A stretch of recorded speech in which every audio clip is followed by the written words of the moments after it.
ನೂತನ ಮುಖ್ಯಮಂತ್ರಿ ಡಿಕೆಶಿ ಪದಗ್ರಹಣಕ್ಕೆ ಭರ್ಜರಿ ಸಿದ್ಧತೆಗಳ ಬಗ್ಗೆ ಒಂದಿಷ್ಟು ಅಪ್ಡೇಟ್ಸ್ ಇದೆ. ಎಸ್, ಡಿಕೆ ದರ್ಬಾರ್, ಡಿಕೆ ಶಕೆ, ಡಿಕೆ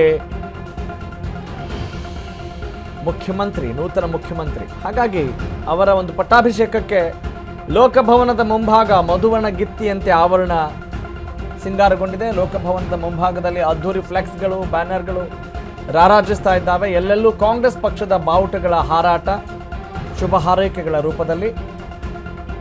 ಲೋಕಭವನದ ರಸ್ತೆಯಲ್ಲಿ ಬ್ಯಾರಿಕೇಡ್ಗಳನ್ನು ಅಳವಡಿಸಲಾಗಿದೆ ಭದ್ರತೆಗೋಸ್ಕರ.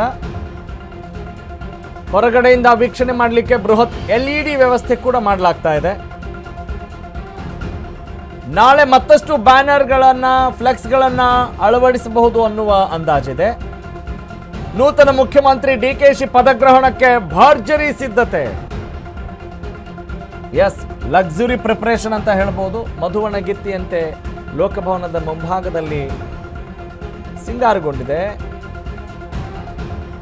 ಅದ್ದೂರಿ ಫ್ಲೆಕ್ಸ್ಗಳ ಮೂಲಕ, ಬ್ಯಾನರ್ಗಳ ಮೂಲಕ ಅವರ ಅಭಿಮಾನಿಗಳು, ಬೆಂಬಲಿಗರು ಸರ್ಕಾರದ ವತಿಯಿಂದ ಈ ಒಂದು ಪದಗ್ರಹಣವನ್ನು ಹೇಗೆ ಮಾಡಬೇಕು, ಎಷ್ಟು ಅಚ್ಚುಕಟ್ಟಾಗಿ ನಿಭಾಯಿಸಬೇಕು ಮತ್ತು ಅಚ್ಚಳಿಯದ ರೀತಿಯಲ್ಲಿ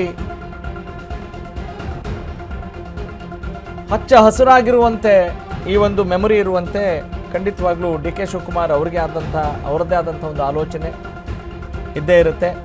ಎಸ್, ಇದೇ ವಿಚಾರಕ್ಕೆ ಸಂಬಂಧಪಟ್ಟ ಹಾಗೆ, ಈ ಪದಗ್ರಹಣದ ಪ್ರಿಪರೇಷನ್ಗೆ ಸಂಬಂಧಪಟ್ಟ ಹಾಗೆ ಲೋಕಭವನದ ಮುಂಭಾಗ ಯಾವ ರೀತಿ ಇದೆ ಅಂತ ಕಂಗೊಳಿಸ್ತಾ ಇದೆ. ಓಕೆ, ನಾವೇನೋ ಹೇಳ್ತಾ ಇದ್ವಿ ಈಗ ಲೋಕಭವನದ ಮುಂಭಾಗದಲ್ಲಿ ಯಾವ ರೀತಿ ಇದೆ ಅಂತ. ಸ್ವತಃ ಅದನ್ನು ನೋಡ್ಕೊಂಡು ಬಂದ್ಬಿಡೋಣ. ನನ್ನ ಕಲೀಗ್, ನಮ್ಮ ಕರೆಸ್ಪಾಂಡೆಂಟ್ ಅರುಣ್ ಒಂದು ಕಿರು ಸಂದರ್ಶನ ವಾಕ್ಥ್ರೂ ಮಾಡಿದ್ದಾರೆ. ಎಸ್, ಬನ್ನಿ ನೋಡ್ಕೊಂಬರೋಣ.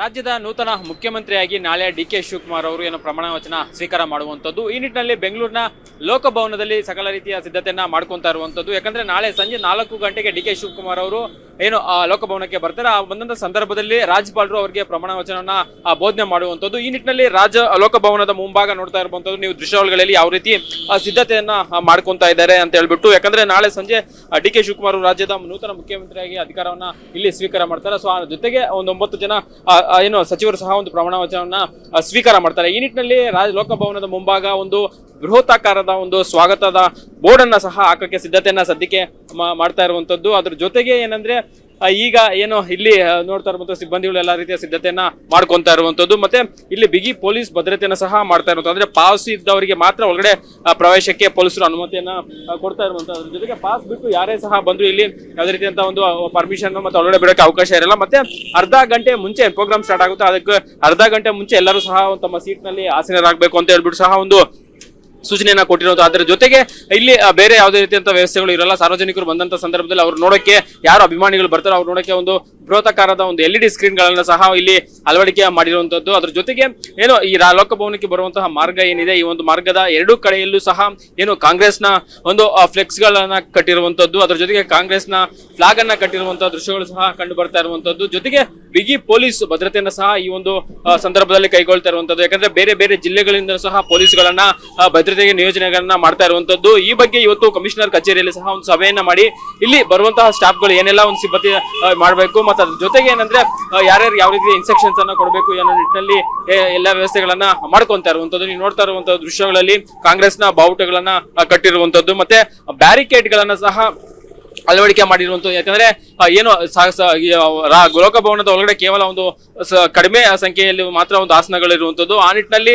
ಎಲ್ಲರಿಗೂ ಸಹ ಒಳಗಡೆಗೆ ಅವಕಾಶ ಇರೋದಿಲ್ಲ. ಆ ದೃಷ್ಟಿಯಲ್ಲಿ ಏನು ಇಲ್ಲಿ ಫುಟ್ಪಾತ್ ಏನಿರುತ್ತೆ ಅದರ ಮುಂಭಾಗ ಬ್ಯಾರಿಕೇಡ್ ಗಳನ್ನ ಹಾಕಿ ಒಂದು ಸಾರ್ವಜನಿಕರು ಬಂದಂತ ಸಂದರ್ಭದಲ್ಲಿ ಡಿಕೆ ಶಿವಕುಮಾರ್ ಅವರ ಭಾಷಣವನ್ನ ನೋಡಕ್ಕೆ ಅವಕಾಶವನ್ನ ಮಾಡ್ಕೊಡ್ತಾ ಇರುವಂತದ್ದು. ಜೊತೆಗೆ ಏನಂದ್ರೆ ನಾಳೆ ಸಂಜೆ ಸುಮಾರು 4:05 ಏನು ಡಿಕೆ ಶಿವಕುಮಾರ್ ಅವರು ಪ್ರಮಾಣ ವಚನವನ್ನ ಸ್ವೀಕಾರ ಮಾಡ್ತಾರೆ. ರಾಜ್ಯಪಾಲರಾದಂತಹ ತಾವರ್ ಚಂದ್ ಗೆಹ್ಲೋಟ್ ಅವರು ಪ್ರಮಾಣ ವಚನವನ್ನ ಬೋಧನೆಯನ್ನ ಮಾಡ್ತಾರೆ. ಅದ್ರ ಜೊತೆಗೆ ಇತರೆ 9 ಜನ ಏನು ಮಿನಿಸ್ಟರ್ಗಳು ಸಹ ನಾಳೆ ಒಂದು ಪ್ರಮಾಣ ವಚನ ಸ್ವೀಕಾರ ಮಾಡುವಂತದ್ದು. ಸೊ ಆ ನಿಟ್ಟಿನಲ್ಲಿ ಏನು ಎಲ್ಲಾ ಕಡೆ ಸಿದ್ಧತೆಗಳನ್ನ ಮಾಡ್ಕೊಂತಾ ಇರುವಂತದ್ದು. ನೀವು ಮೇಕ್ರಿ ಸರ್ಕಲ್ ಇರ್ಬೋದು, ರಾಜಭವನ ಲೋಕಭವನದ ರಸ್ತೆ ಇರ್ಬೋದು, ಮತ್ತೆ ವಿಧಾನಸೌಧದ ಮುಂಭಾಗ ಇರ್ಬೋದು, ಎಲ್ಲಾ ಕಡೆನೂ ಸಹ ಒಂದು ಈ ರೀತಿಯ ಒಂದು ಕಾಂಗ್ರೆಸ್ ನಾಯಕರ ಮುಖ್ಯಮಂತ್ರಿಗಳಿಗೆ ಒಂದು ಶುಭ ಕೋರ್ತಾ ಇರುವಂತಹ ಫ್ಲೆಕ್ಸ್ ಗಳು ಅಳವಡಿಕೆ ಮಾಡಿರುವಂತದ್ದು. ಅದ್ರ ಜೊತೆಗೆ ಬೇರೆ ಬೇರೆ ಶಾಸಕರು ಇರ್ಬೋದು, ಮತ್ತೆ ಸಚಿವರು ಇರ್ಬೋದು, ಮತ್ತೆ ಅವರ ಅಭಿಮಾನಿಗಳ ಬಳಗ ಏನಿರುತ್ತೆ ಅವರೆಲ್ಲರೂ ಸಹ ಶುಭ ಕೋರುವಂತಹ ಬ್ಯಾನರ್ ಗಳನ್ನ ನಗರದ ಎಲ್ಲೆಡೆ ಕಟ್ಟಿರುವಂತಹ ದೃಶ್ಯಗಳು ಕಂಡ್ಬರ್ತಾ ಇರುವಂತಹ. ಇದು ಏನು ನಾನು ತೋರಿಸ್ತಾ ಇದ್ದೀನಿ ಇದೀಗ ಲೋಕಭವನದ ರಸ್ತೆ. ಈ ಒಂದು ಲೋಕಭವನದ ರಸ್ತೆ ಉದ್ದಕ್ಕೂ ಸಹ ಒಂದು ಏನು ಲೋಕಭವನದಿಂದ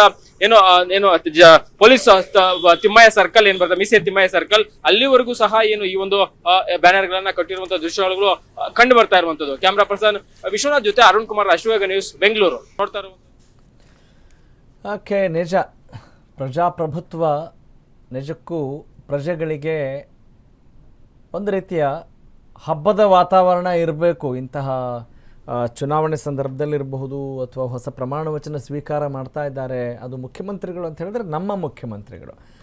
ಅದು ಕೇವಲ ಯಾವುದೋ ಒಂದು ವರ್ಗಕ್ಕೆ, ಒಂದು ಸಮುದಾಯಕ್ಕೆ, ಒಂದು ಅಭಿಮಾನಿ ವರ್ಗಕ್ಕೆ ಅವರ ಬೆಂಬಲಿಗಿರುವಂತಿಲ್ಲ. ಇಡೀ ರಾಜ್ಯದ ಜನತೆಗೆ ನಿಜಕ್ಕೂ ಕೂಡ ಸಂತೋಷವಾಗಬೇಕಾಗತ್ತೆ. ಆಡಳಿತ ಚೆನ್ನಾಗಿ ಕೊಡ್ತಾ ಇದ್ದಾರೆ ಅನ್ನುವ ಭರವಸೆ ಇದ್ದಾಗ, ನಿರೀಕ್ಷೆ ಇದ್ದಾಗ ಅಲ್ವೇ? ಆ ರೀತಿ ಆಗಲಿ ಅನ್ನುವ ಆಶಯ ಅಶ್ವವೇಗ ನ್ಯೂಸ್ನದ್ದು ಕೂಡ ಅಂತ ಹೇಳ್ತಾ let's move on to the